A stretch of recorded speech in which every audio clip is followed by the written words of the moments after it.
Hello, Jai Hind students. Welcome back to KRK Academy. I hope all are preparing well for the CAPF examination. तो आज से हम current affairs की series start करने वाले हैं KRK एकेडमी की तरफ से। तो ये जो सीरीज है आपको जनवरी से लेके टिल जून जुलाई तक सारे अपडेट्स रहेंगे। इसमें इंटरनेशनल और नेशनल इवेंट्स को कवर करते हुए 360 डिग्रीज एनालिसिस करते हुए आपको सारी चीज़ें कवर किया जाएगा इस करंट अफेयर्स की सीरीज में, राइट। ठीक है, तो आज हम पहला मॉड्यूल माने एक महीना में आपको 7 से 8 मॉड्यूल रहेंगे आपको, ठीक है। तो एक एक मॉड्यूल आपको 10 से 15 मिनट का वीडियो कंटेंट रहेगा और ये जो वीडियो रहेगा आपको कम्प्लीटली बाइलिंगुअल, इंग्लिश और हिंदी। पीडीएफ भी आपको देखिए यहाँ पे मैं दिखाता हूँ आपको, एक तरफ हिंदी और एक तरफ इंग्लिश, तो एक ही फाइल में आपको दोनों कंटेंट अवेलेबल रहेगा, इंग्लिश और हिंदी का कंटेंट, और साथ में आपको एमसीक्यूज भी डिस्कस किए जाएंगे, ठीक है। और ये जो पीडीएफ है हमारे टेलीग्राम चैनल में अवेलेबल रहेगा, आप डाउनलोड कर सकते हैं फ्री में। आप हमारे टेलीग्राम चैनल ज्वाइन कर लीजिए, KRK Academy 9 करके रहेगा, ठीक है। और इस डिस्क्रिप्शन के नीचे मैंने ऑलरेडी लिंक भी मैंने प्रोवाइड किया हूँ, उस लिंक पे क्लिक करते ही आप हमारे टेलीग्राम चैनल में ज्वाइन कर सकते हो, राइट। तो चलिए दोस्तों स्टार्ट करते हैं आज का वीडियो। तो देखते हैं पहला जो है वो है CR450 प्रोटोटाइप।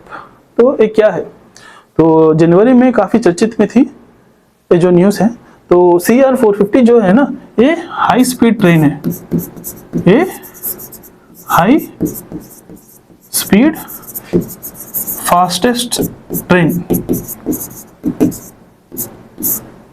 बुलेट ट्रेन है। ये जो है ये हाई स्पीड फास्टेस्ट ट्रेन है, ये बुलेट ट्रेन है। तो इसको मैन्युफैक्चर किया है चाइना में।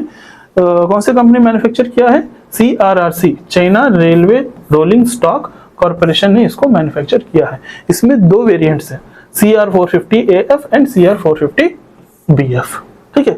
दो वेरिएंट्स इसमें मैन्युफैक्चर, चाइना ने इसको मैन्युफैक्चर किया गया है, ठीक है। तो इसका जो टॉप स्पीड जो है ना 450 किलोमीटर पर आवर, ठीक है, वो टेस्टिंग स्पीड है, मगर चाइना इसको बने 400 किलोमीटर पर आवर में ही ऑपरेट कर रही है। तो ये ऑपरेशनल स्पीड है, ठीक है, 400। तो एक घंटे में आप 400 किलोमीटर ट्रैवल कर सकते हैं इस ट्रेन में। और इसका जो डिज़ाइन जो है ना एरोडायनामिक, ठीक है, तो ये एरोडायनामिक शेप में रहेगा।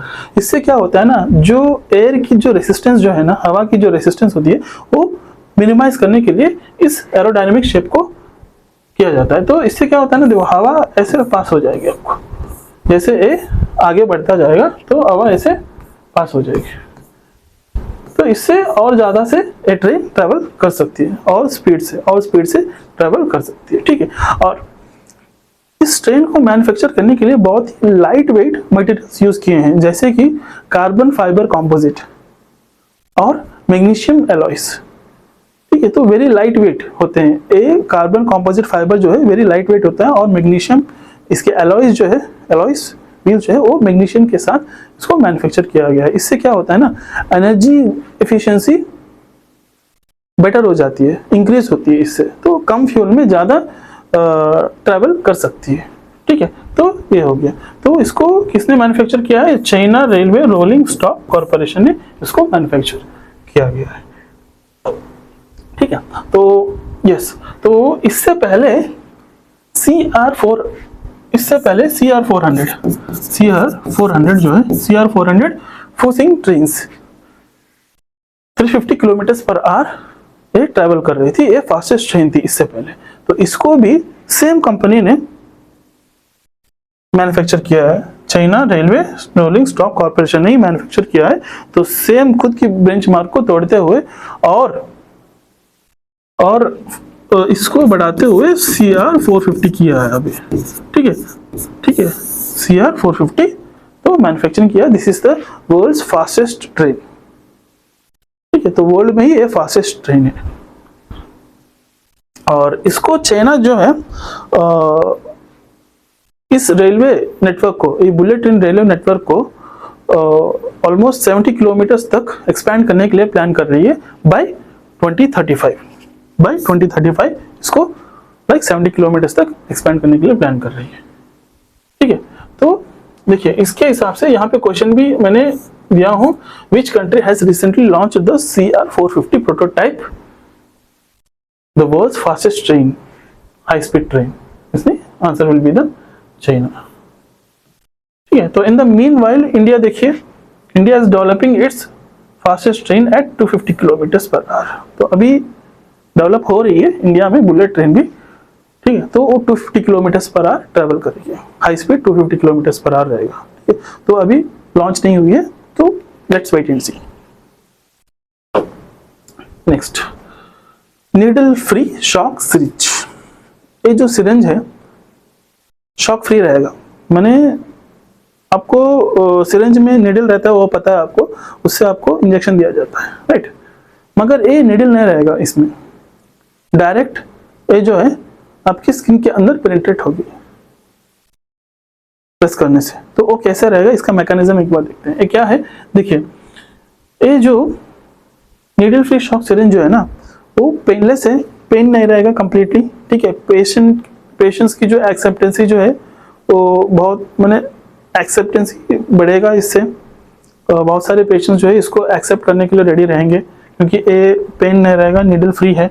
और जो नीडल से जो इंजरीज होते हैं, ठीक है, जो रैशेस या फिर जब नीडल के साथ जब इंजेक्शन किया जाता है आपको, तो वहाँ पे माने दर्द होती है, ठीक है, और एल्स स्वेलिंग हो जाता है, ठीक है, या फिर रेड रैशेस हो जाती है, ठीक है। तो वो इंजरीज नहीं होंगे, ठीक है, कंप्लीटली आपको इंजरी फ्री रहेगा ये जो सिरिंज है, ठीक है। तो इसका जो मैकेनिज्म जो है वो देखते हैं एक बार। ये syringe generates the high energy shock waves.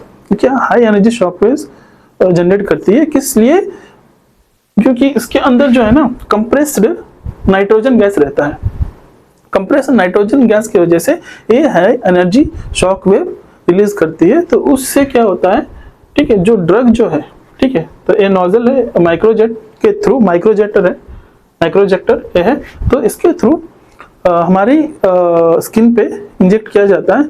उससे कंप्लीटली वो स्किन के अंदर पेनिट्रेट हो जाता है, स्किन लेयर्स के अंदर पेनिट्रेट हो जाता है, और इससे कंप्लीटली वो दर्द नहीं रहेगा, ठीक है। किसके वजह से? हाई कंप्रेशन नाइट्रोजन गैस की वजह से high energy shock wave create करता है। उससे जो इंजेक्ट किया जाता है, जो ड्रग इंजेक्ट किया जाता है, मेडिकेशन, वो कंप्लीटली हमारे बॉडी के अंदर इंजेक्ट हो जाता है, पेनिट्रेशन हो जाता है, ठीक है।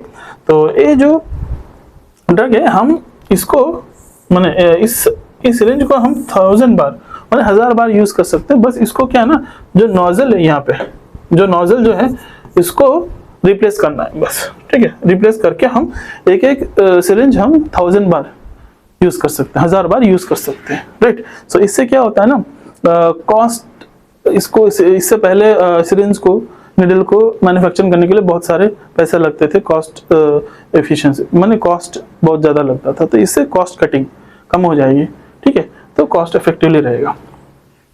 और छोटे बच्चों को वैक्सीनेशन देने के लिए बहुत ही हेल्पफुल रहेगा ये जो सिरिंज है, क्योंकि उनको जब वैक्सीनेशन देते समय जो नीडल होता है, तो उससे बहुत सारे रैशेस, रेड रैशेस या फिर वहाँ पे स्वेलिंग वगैरह हो जाते हैं, ठीक है। तो अगर ये सिरिंज यूज करते हैं, so that will be very free, ठीक है। तो उन सारी चीज़ों से फ्री रहेगा।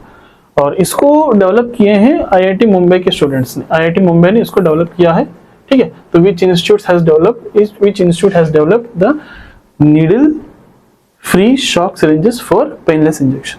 क्या है? आईआईटी मुंबई इसको डेवलप की है। Next, Arecibo telescope. Arecibo telescope, ठीक है, ये एक टेलीस्कोप है। इसको मीरकाट, क्या है? मीरकाट रेडियो टेलीस्कोप भी कहा जाता है, ठीक है। मीरकाट रेडियो टेलीस्कोप भी कहा जाता है। तो वो ये कहाँ पे है? साउथ अफ्रीका, साउथ अफ्रीका के कारो करके एक रीजन है, तो वहां पे ये रहता है, ठीक है। तो ये वेरी सेंसिटिव टेलीस्कोप है। हमारे जो कंप्लीटली जो सदर्न हेमिस्फीयर है, यहाँ पे साउथ अफ्रीका है, ठीक है, सदर्न हेमिस्फीयर में है साउथ अफ्रीका, सदर्न हेमिस्फीयर में है, ठीक है। तो सबसे सदर्न वर्ल्ड में, सदर्न हेमिस्फीयर में, कंप्लीट सदर्न हेमिस्फीयर में ये लार्जेस्ट टेलीस्कोप है, ठीक है, largest telescope. Largest and most sensitive radio telescope है कंप्लीट सदर्न हेमिस्फीयर में। ठीक है, तो ये क्या करती है, इसकी जो फीचर्स एक बार हम बात करते हैं पहले। तो 13 मीटर्स की डायमीटर है इसका जो एंटीना है, 13 मीटर्स। टोटल 64 एंटीनास रहेंगे इसमें, 64 एंटीनास के साथ बना हुआ है ये टेलीस्कोप। तो इसका जो एंटीना का जो साइज है वो 13.5 मीटर्स इन डायमीटर, और एंटीना का जो हाइट रहेगा वो 19.5 मीटर्स। ठीक है, और मैक्सिमम बेस लाइन जो इसका जो बेस लाइन है वो 8 किलोमीटर्स तक इसका बेस लाइन है। ठीक है, और ये 42 टन्स, इसका वेट जो है 42 tons, and this is operated by South African radio astronomy observatory, SARAO। Right, तो ये एंटीना जो टेलीस्कोप है स्पेस रिसर्च के लिए यूज करते हैं मेनली। तो रिसेंटली इसीलिए न्यूज़ में है क्योंकि इसको ग्रेविटेशनल वेव्स की जो साउंड्स हैं उसको डिटेक्ट करने के लिए, ठीक है, और एक्चुअली यूनिवर्स जो है कैसे फॉर्म हुई है, गैलेक्सी, ये सारी चीज़ों को देखने के लिए टेलीस्कोप बनाया गया था। ठीक है, तो रिसेंटली ग्रेविटेशनल वेव्स जो है उसकी साउंड्स को डिटेक्ट करने के लिए ये टेलीस्कोप यूज किया गया था रिसेंटली, तो इसीलिए ये न्यूज में है। नेक्स्ट, यस, एक चिप के बारे में हम बात करेंगे अभी। ये जो चिप है ये माइक्रो प्रोसेसर है, क्वांटम माइक्रो प्रोसेसर बोलते हैं इसको। ये गूगल विलो, क्या है, गूगल विलो क्वांटम चिप है। ठीक है, तो ये जैसे हमारे फोन में देखिए माइक्रो प्रोसेसर रहता है। ठीक है, तो इनपुट जो देते हैं हम वो आउटपुट आ जाता है। ठीक है, तो माइक्रो प्रोसेसर जो है तो like heart of the phone बोलते हैं इसका। कोई भी कंप्यूटर हो या फिर जो भी हो, तो जो माइक्रो प्रोसेसर जो चिप रहता है तो हार्ट ऑफ द वो जो डिवाइस है तो हार्ट ऑफ द डिवाइस बोलते हैं क्या, उस चिप को, माइक्रो प्रोसेसर को। तो जैसे अभी आपको पता है computers, super computers, quantum computers, ये जो है एक क्वांटम कंप्यूटर है। ठीक है, तो हाई रिजॉल्व जो कैलकुलेशंस होती है, सुपर कंप्यूटर आपको एक 10 साल में, 10 इयर्स में जो चीज़ें करेगी ये आपको 5 मिनट में करके दे देगी। ठीक है, तो एक क्वांटम चिप जो है वो ऐसे ही है। ठीक है, तो इसको डेवलप किया है गूगल ने, which organisation launch the quantum processor Willow. ठीक है, तो ये जो प्रोसेसर चिप जो है ना, तो आप willow has 105 physical qubits. This willow has 105 physical qubits and operates near the absolute zero. 0 degrees में भी ये ऑपरेट कर सकती है, 0 डिग्रीज में भी, 0 डिग्रीज या फिर माइनस टेम्परेचर में भी ये ऑपरेट कर सकती है ये चिप जो है। ठीक है, तो ये किसने लॉन्च किया है, which organisation, so quantum processor, which organisation has launch the quantum processor, that is Google ने इसको लॉन्च किया है। ठीक, यस। नेक्स्ट जो है वो है विवाद से विश्वास स्कीम। तो विवाद से विश्वास स्कीम करके एक स्कीम है जो central board of direct tax ने इसको इंट्रोड्यूस किया है। ये जो स्कीम जो है ना, अगर आपकी टैक्स से रिलेट करते हुए अगर कोई डिस्प्यूट्स है या फिर कोई पेनाल्टीज है तो वो गवर्नमेंट के साथ, ठीक है, तो इस स्कीम में आप जुड़ते हुए जो टैक्स का जो एक्ट है तो बिना प्रोसिक्यूशन ही आप इन चीज़ों को सॉल्व कर सकते हैं इस स्कीम में आप एंट्री करके। ये जो स्कीम जो है ना, दिसंबर 31, 2024 से लेके जनवरी 31 तक ये जो स्कीम है इसको किया था। ठीक है, तो इस स्कीम में आप जुड़ के आपकी जो टैक्स जो है, टैक्स के संबंधित जो भी इश्यूज हैं वो सारी चीजें वो सॉल्व कर सकते हैं। Next, ease of doing business. This is ease of doing business is a माने ईज ऑफ डूइंग बिजनेस माने आप वर्ल्ड एक रिपोर्ट है, ये वर्ल्ड बैंक एवरी ईयर इसको रिलीज करती है। ठीक है। तो इस रिपोर्ट में ये मेंशन किया जाता है कि विश्व में कौन सी कंट्री में, कौन सी देश में, कौन सी स्टेट में किस टाइप ऑफ बिजनेसेस अवेलेबल है वो हम कर सकते हैं। ठीक है। तो how easy to conduct business in different countries. ठीक है। तो डिफरेंट कंट्रीज में बिजनेसेस हम कैसे कंडक्ट कर सकते हैं, वहाँ पे क्या रिक्वायरमेंट है, क्या है, पूरा डिटेल्स वर्ल्ड बैंक एक रिपोर्ट रिलीज करती थी।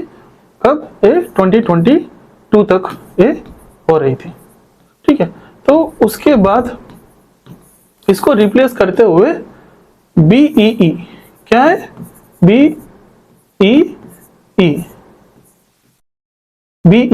माने बिजनेस एनेबलिंग एनवायरनमेंट। ठीक है। तो इसको रिलीज किया है।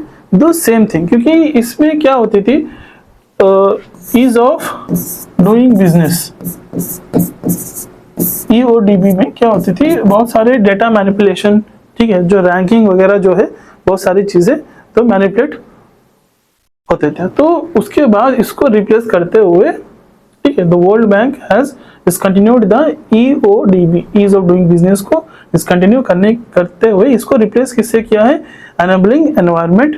ठीक है, बिजनेस एनेबलिंग एनवायरनमेंट को। कब से? वो 24 अप्रैल से इसको रिप्लेस करके वो चीजें, तो उसको रिलेट करते हुए ही BREADY डेटा जो है ना, तो BEE बिजनेस एनेबलिंग एनवायरनमेंट को रिलेट करते हुए ये BREADY डेटा जो है रिलीज होती है। तो ये जो BREADY जो है ना, ये बेंचमार्क टूल है। ठीक है। बेंचमार्क एक बेंचमार्क टूल है to evaluate the global business climate and promote inclusive private sectors growth. ठीक है, एक बेंचमार्क टूल है। तो इसको ये किस चीजों से फोकस करती है? Business entries, location, utility, services, labour, finance, ठीक है, service, financial services, international trade, taxation, dispute resolution, market competition and insolvency. तो इन चीजों से इन चीजों के ऊपर फोकस करती है। ठीक है। तो इससे रिलेट करते हुए क्या है, क्वेश्चन ऐसा बन सकती है, देखिए, business ready, BREADY is the flagship, एक फ्लैगशिप है report from which organisation? International Monetary Fund, World Bank, United Nations और वर्ल्ड ट्रेड ऑर्गेनाइजेशन। किसको? वर्ल्ड बैंक से ये संबंधित है कि वर्ल्ड बैंक इस रिपोर्ट को एवरी ईयर रिलीज करती है। Right, yes, that is taxonomy. Next क्या है? टैक्सोनॉमी। ये टैक्सोनॉमी जो है, ये कोई मैंने इकोनॉमी से रिलेट नहीं करता है, ये इकोलॉजी से रिलेट करता है। ठीक है। तो टैक्सोनॉमी इज नथिंग बट एक ऑर्गेनिज्म है, उसका क्लासिफिकेशन करते हुए, इसकी नेम्स जो है, नाम देना और उसको क्लासिफाई करते हुए जो कौन सी स्पीसीज से है। फॉर एग्जांपल, आपका नाम, आपका सरनाम, आपकी रिलीजियन, आपकी कास्ट, ठीक है, उसमें से सब कास्ट क्या है, ये सारी चीजें हम कैसे देखते हैं? सेम ऑर्गेनिजम्स में। तो अगर कोई एक ऑर्गेनिज्म है तो वो कौन सी फैमिली से बिलोंग करती है, ठीक है, उसकी स्पीसीज क्या है, जेनेटिक डिटेल्स क्या है, ये सारी चीजें। जैसे कि देखिए यहाँ पे डोमाइन, उसकी kingdom, phylum, class, order, family, genus and species. ठीक है। तो इन चीजों के ऊपर जो काम करता है, जो क्लासिफिकेशन करके उनकी नामकरण करते हैं, तो उनको बोलते हैं टैक्सोनमिस्ट। ठीक है। So here the Carl Linnaeus is known as the father of taxonomy. ठीक है। So his system for naming, ranking and classifying organisms is still used today. तो उनकी जो नेमिंग है, जो क्लासिफिकेशन जो उन्होंने किया है डिफरेंट ऑर्गेनिजम्स के ऊपर, जो नेमिंग दिया है उन्होंने, तो स्टिल हम अभी भी यूज करते हैं उनकी जो क्लासिफिकेशंस जो है। राइट। तो KS मनीलाल, रिसेंटली इनकी डेथ हो गई थी 1 जनवरी को। He is a taxonomist. ठीक है। तो इन्होंने ऑलमोस्ट ऑल 198 रिसर्च पेपर्स और 15 किताबें, books, extensive work on medicinal plants and taxonomy के ऊपर इन्होंने काम किया है, और इनको पद्मश्री अवार्ड भी दिया गया है। ठीक है, पद्मश्री अवार्डी है, और इनकी रिसेंटली डेथ हो गई थी ऑन 1 जनवरी 2025 इन केरला, त्रिशूर। ठीक है। तो दैट इज द थिंग। तो KS. Manilal who recently passed away was associated with which field से वो एसोसिएट करते हैं, क्या है, taxonomy, right. Next CRPF central police reserve police force, ठीक है। तो ये न्यूज में थी क्योंकि रिसेंटली CRPF की जो डीजी है वो रिसेंटली अपॉइंट हुए हैं, वो है Pitul Kumar, so new DG, so who has been appointed as the new Director General of the Central Reserve Police Force, ठीक है, वो है Pitul Kumar, he is the 1993 batch IPS officer है, ठीक है। तो and coming to the CRPF आपको कब शुरू हुई थी, ये सारी चीजें मैंने आपको एक कंप्लीट एक ओनली CRPF का एक वीडियो है, ठीक है, तो उसमें आप सारी डिटेल्स वहां पे मिल जाएंगे, फिर भी मैं आपको एक बार बता देता हूँ, ठीक है। तो CRPF जो है ना, तो ये आपको एस्टेब्लिश हुआ था 1939 को, एस्टेब्लिश हुआ था, कब हुआ था, 1939 को। तो उस टाइम पे इसका नाम क्या था, क्राउन्स रिप्रेजेंटेटिव पुलिस करके इसका नाम था। तो आफ्टर इंडिपेंडेंस तो 1949 में ये CRPF करके इसको चेंज किया गया था, सेंट्रल रिजर्व पुलिस फोर्स, ठीक है। तो एक्चुअली CRPF जो है, CRPF में एक विंग है, जैसे CRPF में टोटल 5 विंग है, CISF, CRPF, ITBP, SSB, ये सारी चीजें 5 विंग है, उसमें से एक CRPF एक विंग है, ठीक है। तो ये मेनली लॉ एंड ऑर्डर जो है उसको प्रोटेक्ट करती है इलेक्शंस के टाइम पे, ठीक है, और नक्सल एरियाज में इनकी ज्यादा ऑपरेशंस होते हैं, नक्सल्स ऑपरेशंस और काउंटर इंसर्जेंसी, ठीक है। बॉर्डर्स में इनकी जो स्पेशल फोर्सेस होते हैं, तो वहाँ पे काउंटर इंसर्जेंसी के लिए इनकी स्पेशल फोर्सेस जाती है, राइट। एंड साथ में आपको जम्मू एंड कश्मीर में कम्प्लीटली आपको अभी जो फिलहाल में जो चीज़ें हो रही है, तो वहाँ पे कम्प्लीटली CRPF की पैरामिलिट्री फोर्सेस ही कम्प्लीटली कंट्रोल करते हैं, कम्प्लीट एयरपोर्ट, सारी चीज़ें, सर्च ऑपरेशन जो भी होते हैं, ये सारी चीज़ें, ठीक है। तो इनकी कुछ स्पेशलाइज्ड बटालियंस हैं, जैसे कि कोबरा कमांडो एक है, रैपिड एक्शन फोर्स, ठीक है, एंड स्पेशल ड्यूटी SDG करके एक स्पेशल ड्यूटी ग्रुप है। इंटरनेशनल पीस कीपिंग के लिए हम वहाँ पे भी उनकी जो गवर्नमेंट इंस्टीट्यूट्स है या फिर गवर्नमेंट चीज़ें हैं, ठीक है, प्रोटेक्शन देते हैं हम, तो वहाँ पे हमारे CRPF जवान भी जाते हैं वहाँ पे काम करने के लिए, ठीक है। तो ये हो गया आपको CRPF के बारे में, right. So he is the Pitul Kumar who is recently जनवरी में इनका अपॉइंट किए गए हैं as a director of general. So he is the IPS officer from 1993 batch. Next, तो ये मेंस वॉलीबॉल, ये थोड़ा स्पोर्ट्स न्यूज देखिए, एक बार पढ़ लीजिए, ठीक है। तो which state won the senior national men's handball championship in 2024 title, ठीक है। तो केरला इज द आंसर, ठीक है। ऑलरेडी मैटर दिया हूँ, एक बार आप पढ़ लीजिए, स्पोर्ट्स के बारे में कुछ एक्सप्लेन करने के लिए कुछ रहता है, ठीक है। Sir next is which state won the Santosh Trophy national football champion title recently, ठीक है। So that is West Bengal, ठीक है। तो आज के लिए इतना ही है। तो नेक्स्ट वीडियो में फिर से दूसरा मॉड्यूल में हम मिलेंगे, उसमें नेक्स्ट वीडियो दूसरा मॉड्यूल में क्या क्या चीज़ें हैं देखते हैं, एक बार सारे डिस्कस करेंगे। तो ये जो करंट अफेयर्स जो है अभी मैं डिस्कस कर रहा हूँ, सो ऑल कॉम्पिटिटिव एग्जाम्स के लिए ये हेल्पफुल रहेगा, ठीक है। तो have a nice day, thank you दोस्तों।